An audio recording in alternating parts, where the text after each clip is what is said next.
अस्सलाम वालेकुम, डॉक्टर ज़ीशान। आज एक बहुत ही अहम रेमेडी का मैं जिक्र करना चाह रहा हूँ। ये रेमेडी जिस्मानी तौर पर बेहिसी पाई जाती है।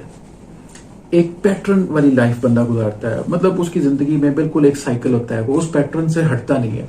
आम तौर पर जो मुलाजमीन हैं, जो यानी जो जॉब करने वाले लोग हैं, मतलब एक पैटर्न की लाइफ है, सुबह उठना, इतने बजे जाना, इतने बजे ये सारे जिनके शेड्यूल्ड उनका काम होता है और डेली बेसिस पर वही काम होता है, ऐसे लोगों की और जो दिमागी तौर पर जिनकी कमजोरी होती है, उनके लिए ये मेडिसिन है एसिड फॉस। इस मेडिसिन के अंदर दबाव से या हरकत से इनके जो प्रॉब्लम्स है उसमें कमी वाक़ई होती है। बुखार में बहुत अच्छी मेडिसिन है। ज्यादा डिस्चार्ज बॉडी के अंदर से हो जाए, रतूबतें ज़ाया हो जाएं, तो उस वक्त ये रिकवरी के लिए बहुत अच्छी है। इम्पोर्टेंसी में बड़ा इसका रोल है। पुराना गम जो मुसलसल बंदे को खाए जा रहा हो, अंदर ही अंदर बहुत देर से गम मौजूद हो, उसके लिए बहुत अच्छी मेडिसिन है ये। इसको कभी भूलना नहीं चाहिए। बहुत ही इंपॉर्टेंट मेडिसिन है ये होम्योपैथी की। इजाजत दें, डॉक्टर ज़ीशान।